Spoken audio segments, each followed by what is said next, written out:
वज़ीर आज़म नरेंद्र मोदी ने तेलंगाना के अवाम से अपील की है कि वो तेलंगाना में भी बीजेपी की डबल इंजन की सरकार के क़याम में ताउन करें ताकि तेलंगाना का हर शहर और हर गांव की तेजी से तरक्की हो सके। सिकंदराबाद के परेड ग्राउंड में बीजेपी के आमिला के 2 रोज़ा इजलास के अख्तिताम के बाद मुनक़िदा अवामी जलसे से खिताब करते हुए वज़ीर आज़म नरेंद्र मोदी ने गुज़िश्ता 8 बरसों के दौरान मरकजी हुकूमत की जानिब से तेलंगाना को दिए गए फंड्स और प्रोजेक्ट्स पर तफसीली रोशनी डाली। साथ ही उन्होंने तेलंगाना में बीजेपी के मौक़िफ़ को मुस्तहकम होने का दावा किया और उम्मीद जाहिर की कि आइंदा इंतखाबात में तेलंगाना में भी डबल इंजन की सरकार बनेगी। वज़ीर आज़म ने कहा कि 2019 के लोकसभा इंतखाबात में तेलंगाना की आवाम ने बीजेपी के हक में अच्छे वोट दिए थे। इसके बाद से अब तक दिन ब दिन बीजेपी की मकबूलियत में इजाफा हो रहा है और आवाम की तायद और हिमायत में भी इजाफा हो रहा है।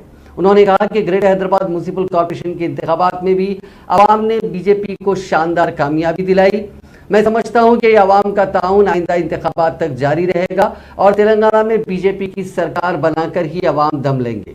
वज़ीर आज़म ने कहा कि गुज़िश्ता 8 सालों से मरकजी हुकूमत की मुख्तलिफ स्कीमात से तेलंगाना के अवाम मुस्तफ़ीद हो रहे हैं और तरक्की के फ़वाइद तेलंगाना के हर शख्स तक पहुँच रहे हैं। उनकी हुकूमत बगैर किसी भेदभाव के समाज के हर तबके के अफराद को तरक्की के मसावी मौक़े फराहम कर रही है। उन्होंने कहा कि कोरोना वायरस की वबा के दौरान तेलंगाना के करोड़ों अफराद को मुफ्त में वैक्सीन दिया गया और मुफ्त में राशन भी सरबराह किया गया, जिससे तेलंगाना के अवाम में बीजेपी के तईन भरोसे में मजीद इजाफा हुआ। उन्होंने कहा कि तेलंगाना में डबल इंजन की सरकार ना होने के बावजूद मरकज ने हर तरीके से तेलंगाना की मदद की और ये मदद का सिलसिला जारी रहेगा।